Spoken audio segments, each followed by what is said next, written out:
नमस्कार विद्यार्थी मित्रों, H.N.. Patel from pioneer school Patan. तो હવે ઇલેક્ટ્રોસ્ટેટિક પોટેન્શિયલ અને કેપેસિટન્સમાં કેપેસિટન્સ વિભાગમાં આપણે એક અગત્યનો ટોપિક શીખવા જઈ રહ્યા છીએ। તો એ ખાસ ધ્યાનથી સાંભળજો અને ધ્યાનથી લખવાનું છે। પછી જ્યારે બે જુદા જુદા આડછેદ ધરાવતી પ્લેટો આપી હોય, અત્યાર સુધી આપણે સમાન આડછેદવાળી બે પ્લેટો સમાંતર ગોઠવતા હતા સમાંતર પ્લેટ કેપેસિટરમાં। તો જ્યારે બે જુદા જુદા આડછેદ ધરાવતી પ્લેટો આપી હોય ત્યારે તો એ પણ કેપેસિટર તો રચે, બે સુવાહકો છે, પરંતુ એનું અસરકારક ક્ષેત્રફળ જ ધ્યાનમાં લેવું પડે। એનું અસરકારક ક્ષેત્રફળ જ ધ્યાનમાં લેવું પડે। ધારો કે મિત્રો, આ એક એ ડેશ ક્ષેત્રફળવાળી પ્લેટ છે, આ બીજી પ્લેટ છે તેનું ક્ષેત્રફળ મારો આખો હાથ છે, અહીંયા થોડો હાથ સમજો, આટલો હાથ છે, આ એ ડેશ થોડો હાથ એ છે। બે પ્લેટો વચ્ચેનું ડિસ્ટન્સ ડી છે, પ્લેટો વચ્ચે હવા છે, શૂન્યાવકાશ, ε0 માધ્યમ પરમિટિવિટી વાળું।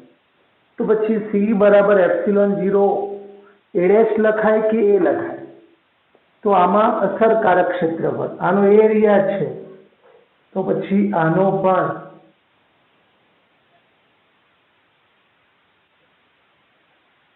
અહીંયા જે અસરકારક ક્ષેત્રફળ છે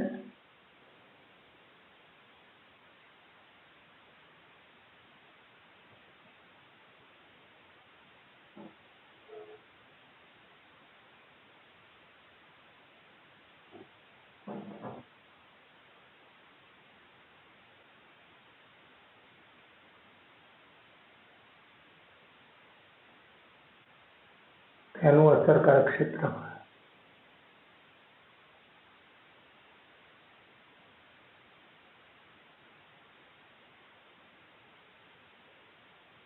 પછી આ એરિયા છે એ ધ્યાનમાં લેવાય। ટૂંકમાં ઓછું ક્ષેત્રફળ હોય, આ રીતે સમાંતર ગોઠવાયેલા હોય, તો પછી સી નું સૂત્ર ε0 એ છેદમાં ડી લખાય। ધારો કે એક પ્લેટ એક ક્ષેત્રફળની છે, બીજી સામે a/2 છે, તો એનું કેપેસિટન્સનું સૂત્ર લખો તો સી બરાબર ε0 a/2 છેદમાં ડી આવશે। તો ε0 a/2 છેદમાં ડી। તો આ રીતે ધ્યાન રાખજો। મોટા ભાગે તો બે સમાન ક્ષેત્રફળ જ આપેલા હોય છે, પણ ન હોય તો પણ કેપેસિટર છે। ચલો, કેપેસિટરની એક ધન પ્લેટ છે, આ બીજી ઋણ પ્લેટ છે, વચ્ચે હવા છે, ડિસ્ટન્સ ડી છે, દરેક પ્લેટનું ક્ષેત્રફળ એ છે। આ એક પ્લેટ ગોઠવી, આ બીજી, ત્રીજી, આ રીતે આપણે n પ્લેટો એકબીજાની નજીક નજીક આ રીતે આકૃતિમાં દર્શાવ્યા પ્રમાણે ગોઠવી છે। તો અહીંયા પ્લેટોની સંખ્યા કેટલી છે? 1 2 3 અપ ટુ n છે, પણ અહીંયા કેપેસિટર કેટલા બને? તો n-1। પહેલી બીજી પ્લેટ એક કેપેસિટર છે, બીજી ત્રીજી પ્લેટ છે એ બીજું કેપેસિટર છે, ત્રીજી ચોથી એ ત્રીજું કેપેસિટર છે। એટલે અહીંયા n પ્લેટ હોય તો n-1 કેપેસિટર છે। ચલો, 10 પ્લેટો આ રીતે ગોઠવી હોય તો કેપેસિટરોની સંખ્યા 10 નહીં પણ 9 કેપેસિટર બને। અહીંયા પ્લેટોની સંખ્યા છે એ આપણા માટે n છે, માટે કેપેસિટરની સંખ્યા n-1। અને અહીંયા આ જે જોડાણ થશે, સળંગ જોડાયેલું છે, એકની સાથે બીજી, બીજાની સાથે ત્રીજી, માટે કયું જોડાણ કહેવાય? શ્રેણી। અને તમે જાણો છો આ જે કેપેસિટર છે એનું સમતુલ્ય કેપેસિટન્સ શું થશે? તો સમતુલ્ય કેપેસિટન્સ C' મતલબ શ્રેણી છે, તો CS પણ નામ પાડું તો C/n છે। પણ તો n કેપેસિટરો હોય ત્યારે અહીંયા કેપેસિટરો કેટલા છે? n-1। તો C/n-1 પણ સી ની વેલ્યુ શું થશે? ડિસ્ટન્સ ડી, પ્લેટનું ક્ષેત્રફળ એ, વચ્ચે હવા, તો epsilon 0 A by D n-1. ચલો, આ એક પ્લેટ, બીજી પ્લેટ, ત્રીજી, ચોથી, પાંચમી, છઠ્ઠી, આ રીતે પ્લેટો સમાન અંતરે ગોઠવી છે. પ્લેટોનું ક્ષેત્રફળ સમાન છે, વચ્ચે હવા છે, પણ એકી સંખ્યાવાળી પ્લેટોને જોડેલી છે. પહેલી પ્લેટ, ત્રીજી, પાંચમી એને અહીંયા જોડી છે. પછી બેકી સંખ્યાવાળી આંતરે 2, 4, 6 એનું જોડાણ અહીંયા આપ્યું છે. તો સમતુલ્ય કેપેસિટન્સ કેટલું? આ રીતે જોડાયેલી હોય, એકી સંખ્યાવાળી આંતરે આવેલી પ્લેટો એક સાથે જોડાયેલી હોય. તો અહીંયા પણ પ્લેટોની સંખ્યા n છે, પણ કેપેસિટરની સંખ્યા તો n-1 જ થાય. પણ આ જે જોડાણ છે એકાંતરે જોડાયેલી છે, એટલે આ બધી પ્લેટોના એક તરફના છેડાઓ એક સામાન્ય બિંદુ, બીજા તરફના બીજી પ્લેટો ટૂંકમાં, તો એ જોડાણ સમાંતર બને. અને સીપી અથવા સીડેસ એટલે એનસી લખાય, પણ એને કેપેસિટરની સંખ્યા છે. અહીંયા કેપેસિટર તો n-1 ઇન્ટુ સી, સી એટલે એપ્સિલોન 0 એ બાય ડી કહી શકાય. તો મિત્રો આ ધ્યાન રાખજો. હવે આપણે જાણીએ છીએ બે પ્લેટો વચ્ચેનું ડિસ્ટન્સ ડી, દરેકનું ક્ષેત્રફળ એ, વચ્ચે હવા, શૂન્યાવકાશ માટે કે એપ્સિલોન આર, એપ્સિલોન ભાગ્યા એપ્સિલોન 0 ડાયલેક્ટ્રિક અચળાંક કહેતા હતા 1 હોય. તો માધ્યમ તરીકે પણ શૂન્યાવકાશ અને નીચે સાપેક્ષ પણ શૂન્યાવકાશ છે, તો એપ્સિલોન 0 અપોન એપ્સિલોન 0 કહી શકાય. તો સી નું સૂત્ર એપ્સિલોન 0 એ બાય ડી છે. પણ ટી બરાબર ડી જાડાઈનું જેટલું પ્લેટો વચ્ચેનું અંતર છે એટલી જ જાડાઈ વાળું કે ડાયલેક્ટ્રિક અચળાંક વાળું, એટલે કે એપ્સિલોન પરમિટિવિટી વાળું માધ્યમ ભરી દઈએ તો હવે કેપેસિટન્સ કેટલું? તો સીડેસ બરાબર માધ્યમની permittivity epsilon A by D, પણ એપ્સિલોનની જગ્યાએ શું મુકાય? કે એપ્સિલોન 0 મુકાય, તો કે એપ્સિલોન 0 એ બાય ડી. પણ આ તો હવા વખતનું કેપેસિટન્સ છે, તો સીડેસ ઇઝ ઇક્વલ ટુ કે સી, કે ગણું થઈ જાય. ચલો આ પણ આપણે જાણીએ છીએ. પણ હવે મિત્રો ધ્યાન રાખજો,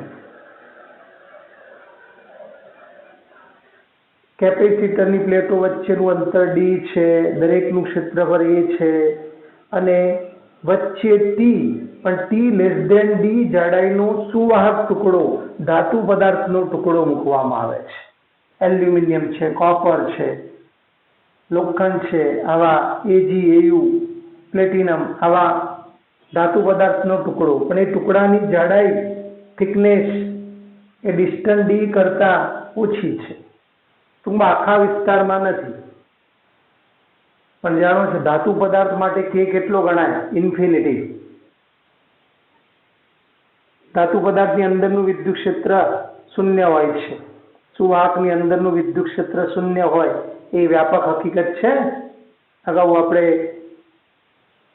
ઇલેક્ટ્રોસ્ટેટિક ફિલ્ડિંગ એમાં શીખ્યા છે. તો હવે આવી સ્થિતિમાં સીડેસનું સૂત્ર શું થાય? તો એપ્સિલોન 0 એ બાય ડી હવા વખતનું હતું એ મૂકવાનું, માઇનસ ટી, જ્યાં ટી સુવાહક ટુકડાની જાડાઈ સૂચવે છે, એ બાદ થશે. પણ આ ટુકડો અહીંયા મૂક્યો, એના બદલે એટલી જ જાડાઈનો અહીં મૂક્યો હોત, કે અહીં મૂક્યો હોત, કે બીજી કોઈ જગ્યાએ, છતાંય સૂત્ર તો એના એ જ આવે. મતલબ કેપેસિટન્સનું મૂલ્ય ટુકડાના સ્થાનથી સ્વતંત્ર છે, ટુકડાના સ્થાન પર આધાર રાખતું નથી. આ પહેલી પ્લેટને અડીને મૂક્યું હોય, બીજીને અડીને મૂક્યું હોય, કે આ રીતે વચ્ચે મૂક્યું હોય, તો શૂન્યાવકાશ વખતનું સૂત્ર એપ્સિલોન 0 એ બાય ડી, કે ડાયલેક્ટ્રિક મૂકીએ તો કે એપ્સિલોન 0 એ બાય ડી, પણ ટી જાડાઈનો, ટી લેસ ધેન ડી જાડાઈનો ધાતુનો ટુકડો મૂકીએ તો સીડેસ બરાબર epsilon 0 A D minus T કરવાનું. ટુકડાના સ્થાનથી સ્વતંત્ર કેપેસિટર છે. ચલો ડી છે જાડાઈ, ડી પ્લેટો વચ્ચેનું અંતર ક્ષેત્રફળ એ, ટી જાડાઈનો ડાઇલેક્ટ્રિક ટુકડો મૂક્યો છે જેનો ડાઇલેક્ટ્રિક અચળાંક કે છે, અને અવાહક પદાર્થ ડાઇલેક્ટ્રિક પદાર્થ છે એના માટે કે 1 કરતા મોટો હોય, કે બરાબર 0.5 આવું અવાહક માટે હોઈ શકે નહીં, કે ની કિંમત 1 કરતા વધારે હોય, ઓછામાં ઓછી શૂન્યાવકાશ માટે 1 છે, હવા માટે કે ની વેલ્યુ 1.5, 2, 5, 6.5 વગેરે હોઈ શકે. તો હવે ધાતુ પદાર્થની જગ્યાએ અવાહક પદાર્થનો ટુકડો, ડાઇલેક્ટ્રિક ટુકડો, અવાહક મતલબ મુક્ત ઇલેક્ટ્રોન ન હોય એને ડાઇલેક્ટ્રિક પદાર્થ કહેવાય. મુક્ત ઇલેક્ટ્રોન હાજર હોય, વિદ્યુતવાનમાં ભાગ ભજવતા હોય તો એ ધાતુ પદાર્થ સુવાહક કહેવાય. તો સીડેસ નું સૂત્ર ε0 એ હવા વખતે હતું, એમાંથી ટી બાદ કરું તો ધાતુ પદાર્થનો ટુકડો મૂક્યો હોય, પણ અહીંયા શું મેળવી દેવાનું, T/K. આ યાદ રાખજો. તો ટી લેસ ધેન ડી જાડાઈનો ડાઇલેક્ટ્રિક ટુકડો મૂકીએ તો કેપેસિટન્સ શોધવાનું સૂત્ર સીડેસ બરાબર ε0 એ છેદમાં D minus T plus T/K, જ્યાં કે ડાઇલેક્ટ્રિક અચળાંક. અને જો મિત્રો હવે આમાં બધું ગોઠવાઈ જશે. ચલો, ધાતુ પદાર્થનો ટુકડો તો કે ઇન્ફિનિટી હોય, અને આ કે ની જગ્યાએ ઇન્ફિનિટી મૂકો એટલે આ 0 થઈ જાય, તો ડી માઇનસ ટી થઈ જાય. ચલો બીજું, સમગ્ર વિસ્તારમાં કે ડાઇલેક્ટ્રિક અચળાંક વાળો ટુકડો, તો આ ડી, આ ટી ની જગ્યાએ પણ ડી, એટલે આ ડી માઇનસ ડી 0 થઈ ગયું. એ ટી ની જગ્યાએ ડી, D/K, તો કે ઉપર જાય તો કેપેસિટન્સ કેટલા ગણું થઈ જાય, કે ગણું થઈ જાય. તો આ બાબત ધ્યાન રાખજો, તો આમાંથી આવી જાય. ચલો, કેપેસિટરની બે પ્લેટો વચ્ચે અવગણ્ય જાડાઈવાળી સુવાહક પ્લેટ મૂકવામાં આવે તો T ટેન્ડ્સ ટુ 0 આવે, તો T દેખાય ત્યાં 0 મૂકવાનું. તો આ સુવાહક છે તો T ની જગ્યાએ 0, તો ε0 A/D, એનો મતલબ અવગણ્ય જાડાઈની પ્લેટ મૂકવાથી કેપેસિટન્સમાં કઈ ફરક પડે નહીં, હવા વખતે જે કેપેસિટન્સ હતું એટલું જ મળે. તો જુઓ, સુવાહક પ્લેટની જાડાઈ અવગણ્ય હોય તો T બરાબર 0, અને T બરાબર 0 સુવાહક ટુકડાની, તો ε0 એ D માઇનસ 0, તો C જેટલું મળે. જો T is equal to D હોય, સુવાહક ટુકડો, આ સુવાહક ટુકડો આખા વિસ્તારમાં હોય, તો પછી અહીંયા T ની જગ્યાએ D મૂકો, D માઇનસ D 0 છેદ 0 હોય તો ઇન્ફિનિટી, તો કેપેસિટન્સ સુવાહક ટુકડો આખા વિસ્તારમાં ભરી રહીએ તો કેપેસિટન્સ અનંત ગણાય. અને અહીંયા જો ડાઇલેક્ટ્રિક પ્લેટ છે એની જ્યારે અત્યંત સૂક્ષ્મ હોય તો T ટેન્ડ્સ ટુ 0, આ તો 0, આ એ 0, તો હવા વખતના કેપેસિટન્સ જેવું મળે. આ એક ધ્યાન રાખજો. અને T બરાબર D હોય તો કે ગણું થઈ જાય, ત્યાં ઇન્ફિનિટી, અહીં કે ગણું. આ મિત્રો ખાસ, તો ધાતુ પદાર્થ વખતનું સૂત્ર શું આવે, સીડેસ બરાબર ε0 A/D, તો D માંથી T બાદ કરવાનું, અને ડાઇલેક્ટ્રિક ચોસલા વખતનું ε0 A D minus T plus T/K. તો આ એક ધ્યાન રાખજો સૂત્રો. હવે ખાસ અગત્યનો ટોપિક, અંતર વિભાજન. અને જ્યારે અંતરનું વિભાજન થયું હોય ત્યારે કયું જોડાણ, શ્રેણી જોડાણ. ચલો, કેપેસિટરની બે પ્લેટો આમ છે, દરેકનું ક્ષેત્રફળ. હવે આ ત્રીજી પ્લેટ, બે તોડતી ત્રીજી પ્લેટ મૂકું છું, તો જો પ્લેટોનું ક્ષેત્રફળ, તો આનું પણ એ, આનું પણ એ, અને આનું પણ એ, તો ક્ષેત્રફળ એના એ રહ્યું.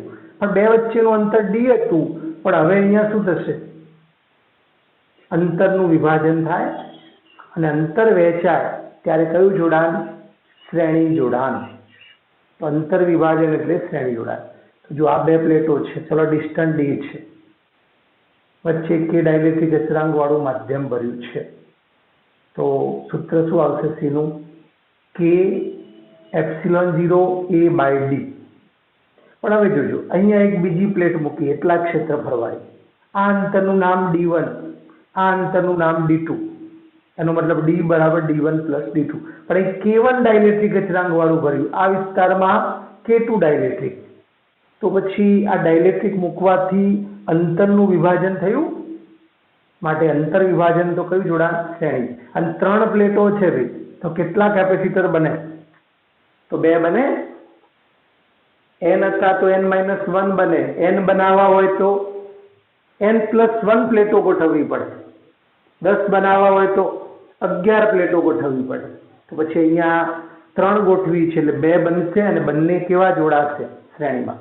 પણ મિત્રો અહીંયા જોજો, આ પ્લેટો આમ છે, પણ તમે અહીંયા આ રીતે ડાઇલેક્ટ્રિક દ્રવ્ય ભરો છો અને આ રીતે ભરો છો તો આ K1 ડાઇલેક્ટ્રિક, આ K2, તો વહેંચાશે શું? ક્ષેત્રફળ વહેંચાય. અને ક્ષેત્રફળ વહેંચાય તો કયું જોડાણ? સમાંતર. આપણે અત્યારે અંતર વિભાજનની વાત કરીએ, પછી આગળ જોજો. હવે આ કેપેસિટરની 3 પ્લેટો છે, દરેકનું ક્ષેત્રફળ એ સમજી લેવાનું. આ distance D1 plus D2 total. આ D1 જેટલી જાડાઈમાં એટલા વિસ્તારમાં K1 ડાઇલેક્ટ્રિક અચળાંક મતલબ માધ્યમની પરમિટિવિટી ε1, D2 માં K2 ડાઇલેક્ટ્રિક મતલબ ε2, અને આ રીતે મૂક્યું છે. ચલો, K1 ડાઇલેક્ટ્રિક અચળાંક વાળું માધ્યમ ભર્યું છે એટલે કેપેસિટન્સ કેટલા ગણું થાય? K1 ગણું થાય. તો એ કેપેસિટન્સનું નામ C1 ડેશ કહું તો C1 ડેશ બરાબર K1 C હવા, K1 ε0, આ 2 પ્લેટોનું સમાન ક્ષેત્રફળ A, અસરકારક ક્ષેત્રફળ પણ A કહેવાય, પણ ડિસ્ટન્સ કેટલું છે? D1. એ જ રીતે K2 ડાઇલેક્ટ્રિક અચળાંક વાળા કેપેસિટરના કેપેસિટન્સ સૂત્ર C2 ડેશ નામ આપું તો K2 ઘણું થઈ જાય હવા કરતા, તો K2 ε0 A, પણ ડિસ્ટન્સ કેટલું પ્લેટો વચ્ચેનું? D/2. તો C1 ડેશ C2 ડેશ ના સૂત્રો આવી ગયા. K1 ડાઇલેક્ટ્રિક અચળાંક વાળું માધ્યમ ભરાયેલું હોય ત્યારનું કેપેસિટન્સ C1 ડેશ અને પેલું C2 ડેશ. પણ પ્લેટોની સંખ્યા કેટલી છે? અહીંયા 3 છે, માટે કેપેસિટરની સંખ્યા કેટલી થાય? 2 થાય. અને અંતર વિભાજન છે, માટે કયું જોડાણ? શ્રેણી વિભાજન. અને શ્રેણી વિભાજન હોય તો સમતુલ્ય કેપેસિટન્સ શોધવું હોય તો 1/C1 પ્લસ 1/C2 વાળું સૂત્ર આવે, અથવા ઉપર ગુણાકાર વાળું પણ ચાલે. આપણે અત્યારે આ લઈએ છીએ. ચલો, આનું સમતુલ્ય કેપેસિટન્સ C ડેશ કહું તો 1/C ડેશ બરાબર 1/C1 dash plus 1/C2 dash. ચલો, C1 ડેશ નું સૂત્ર અહીં નીચે લખાશે એટલે આ D1 ઉપર જાય તો D1 છેદમાં K1 ε0 A. C2 ડેશ ની કિંમત K2 ε0 A બાય D2 પણ છેદમાં મુકાશે તો D2 ઉપર K2 ε0 A. ચલો, અહીંયા લખ્યું છે 1/C ડેશ. ચલો, કોમન શું દેખાય છે? 1/ε0 A કોમન, તો 1/ε0 A કોમન, તો D1 by K1 plus D2 by K2. માટે 1/C ડેશ 1/ε0 A લસા K1 K2 લસા, અહીંયા K2 ગુણાય તો D1 K2 plus D2 K1. માટે સમતુલ્યનું નામ C ડેશ છે, તો આ અંશ કહેવાય આટલો ભાગ, અને આ છેદ. આ અંશ અને આ છેદ. તો વ્યસ્ત કરું છું તો C ડેશ બરાબર શું લખાય? ε0 A K1 K2 છેદમાં D1 K2 plus D2 K1. તો આ સમતુલ્ય કેપેસિટન્સનું સૂત્ર આટલું આવે. તો ધ્યાન રાખજો મિત્રો. અને એ સૂત્રને આવું પણ લખી શકાય, પછી આપણે વ્યાપક લખીશું.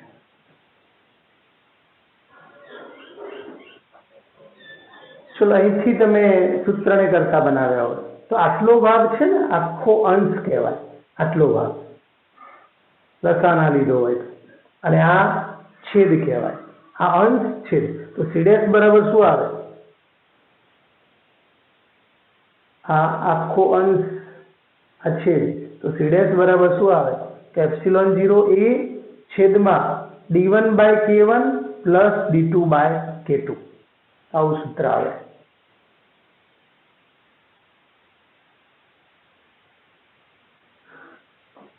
પછી આ સૂત્રને તમે એપ્સિલોન 1 એપ્સિલોન 2 ના પદમાં લઈ જઈ શકો.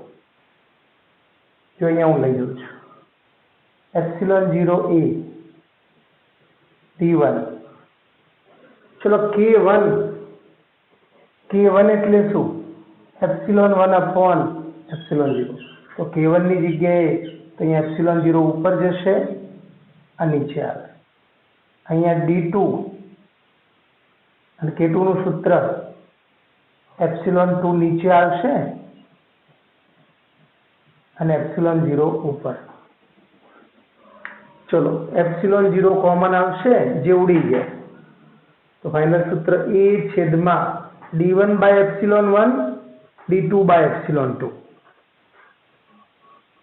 એપ્સિલોન 0 કોમન, જે ઉડી જાય, તો a છેદમાં d1 by epsilon 1 d2 by epsilon 2. ચલો આટલો લસા લો, જે ઉપર જાય. તો ફાઇનલ સૂત્ર a એપ્સિલોન 1 એપ્સિલોન 2 છેદમાં d1 epsilon 2 d2 epsilon 1.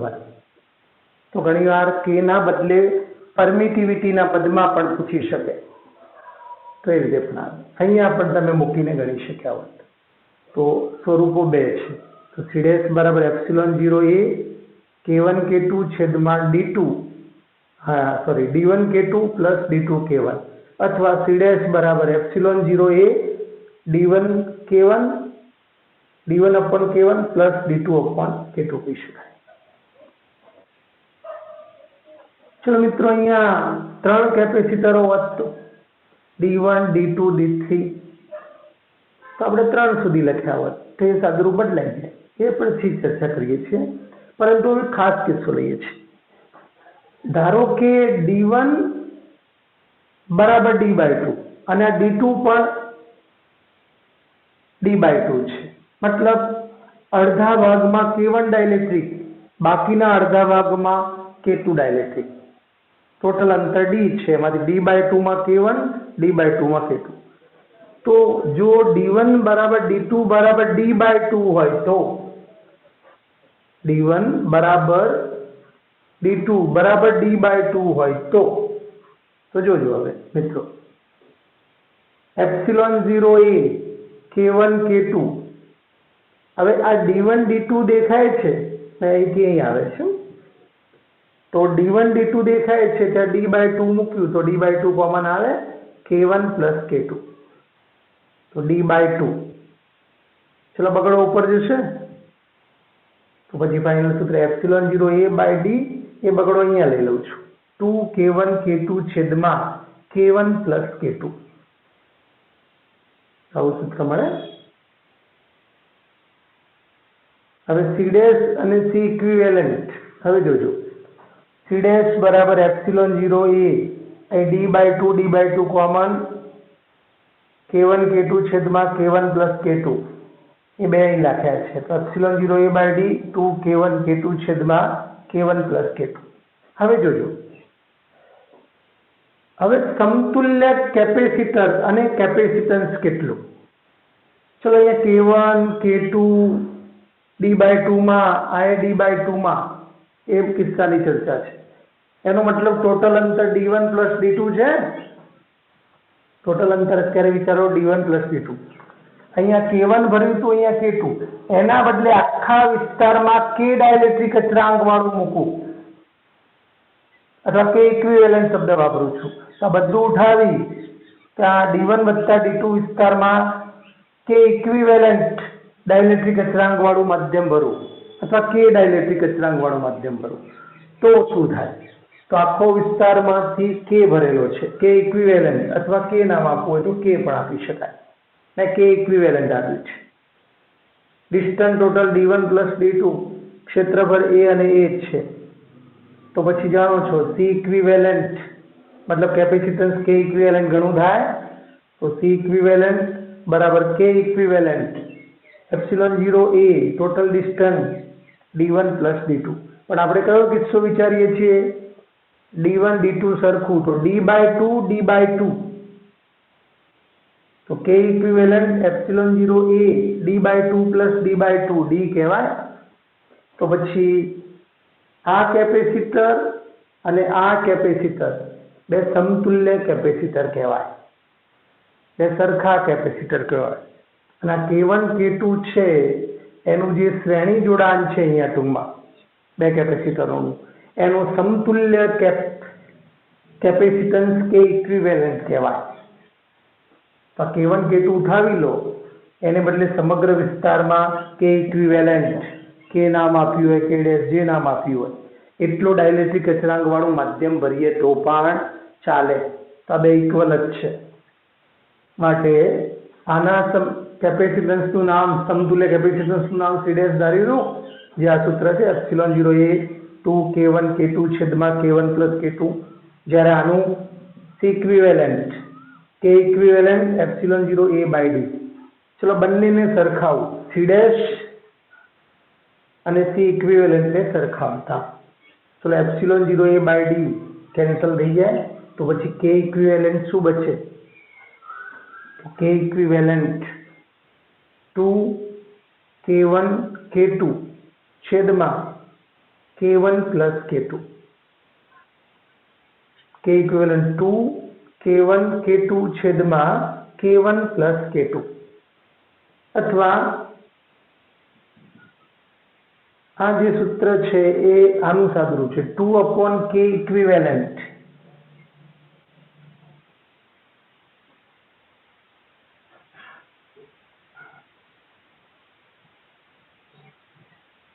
(1/K1 plus 1/K2 લસા લો K1 K2 લસા તો અહીં K2 આવશે અહીંયા K1 અને K ઇક્વિવેલેન્ટ ને કરતા બનાવું તો 2 K1 K2 છેદમાં K2 પ્લસ K1 આ સ્વરૂપ આવે આ મિત્રો ખાસ અગત્યનું તો કે આ સૂત્ર વપરાય ક્યારે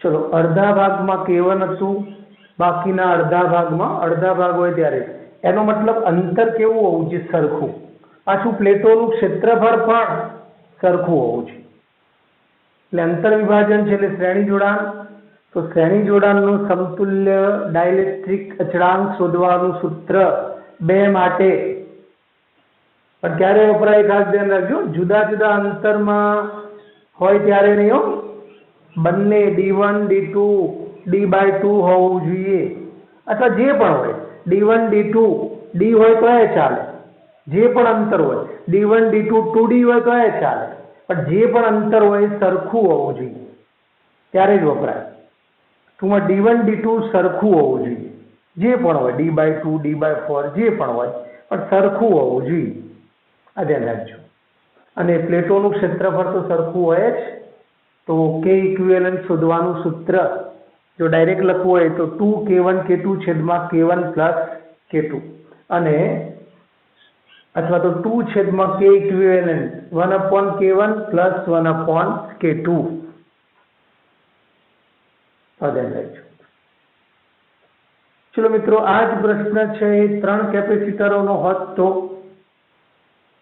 K1 K2 અહીંયા વધનું લખો K3 epsilon 1 epsilon 2 epsilon 3 D1 D2 D3 ચલો સૂત્રો તો લખતા આવડે પ્લેટોની સંખ્યા કેટલી થશે 4 થશે એ ચોથી પ્લેટ આવે કેપેસિટરની સંખ્યા 3 અંતર વિભાજન છે શ્રેણી જોડાણ તો 1/C 1/C1 dash 1/C2 dash 1/C3 dash તો વધનું પદ શું આવે D3 છેદમાં K3 epsilon 0 A 1/C dash 1/એપ્સિલોન 0 A common D1/K1 D2/K2 plus D3/K3 અને જો આ સૂત્ર લખું તો C ડેશ બરાબર epsilon 0 A D1/K1 D2/K2 plus D3/K3 આવે અને ચલો આ સૂત્રમાં આવશે પછી લસા શું થશે K1 K2 K3 લસા થાય પછી એ રીતે તમે આખી ગણતરી કરી શકો. પછી એપ્સિલોન 0A, તો આ સૂત્ર શું આવશે? એપ્સિલોન 0A તો K1 K2 K3 શિલસા પ્રમાણે ગોઠવાશે. પણ છેવટે અહીંયા જોજો ખાસ વચ્ચે વાળું તમે ગણજો. જો D1 બરાબર D2 બરાબર D3 બરાબર D/3 હોય અથવા D હોય, ગમે તે હોઈ શકે, અત્યારે D/3 કહી દઉં છું. D1 બરાબર D2 બરાબર D3 બરાબર D/3 હોય તો આ સૂત્ર શું થાય? એપ્સિલોન 0A D/3 કોમન આવવાનું, D/3 કોમન, તો અહીંયા K1 K2 K3 આવશે છેદમાં K1 K2 K2 K3 K3 K1 આવે અને છેવટે epsilon 0A/D 3 K1 K2 K3 છેદમાં K1 K2 K2 K3 K3 K1. અને આ જ રીતે અહીંયા બધા વિસ્તારમાં ભરી દો તો ઇક્વિવેલન્ટનું સૂત્ર આવું આવે, D/3 D/3 D/3 D થઈ જાય. તો છેવટે આ સૂત્ર શું આવે? આપણે આ સૂત્ર યાદ રાખીશું. તો 3/K ઇક્વિવેલન્ટ શું આવે? 3/K equivalent 1/K1 1/K2 1/K3. તો આ એક ધ્યાન રાખજો. અને આ સૂત્ર વ્યાપક લખવું તો C' નું સૂત્ર epsilon 0A D1/K1 D2/K2 D3/K3. અને ધારો કે આ રીતે n કેપેસિટર બનતા હોય તો n+1 પ્લેટોથી તો dn/kn આવે. અને આ સૂત્ર વ્યાપક લખવું હોય તો n કેપેસિટર માટે અંતર વિભાજન હોય, અંતર સરખું હોય, ક્ષેત્રફળ સરખું, તો 2/K equivalent 1/K1 1/K2 plus up to plus 1/Kn. આ વ્યાપક સૂત્ર થાય. તો ધ્યાન રાખજો, શ્રેણી જોડાણ ક્યારે ગણી શકાશે? અંતર વિભાજન. શ્રેણી જોડાણનો K ઇક્વિવેલન્ટ શોધવું હોય તો વ્યાપક સૂત્ર અહીંયા 2/K ઇક્વિવેલન્ટ 2 હોય ત્યારે, 3/K ઇક્વિવેલન્ટ 3 હોય ત્યારે, તો અહીંયા n/K ઇક્વિવેલન્ટ આવશે. સંખ્યા 2 હોય તો 2 કેપેસિટર, 3 હોય તો 3. તો પછી વ્યાપક સૂત્ર આપણે આગળના લેક્ચરમાં ચર્ચા કરીએ છીએ. તો ખાસ આટલું ધ્યાન રાખજો મિત્રો. તો સ્ક્રીનશોટ પાડી લો અને વ્યવસ્થિત રીતે તૈયાર કરી દો.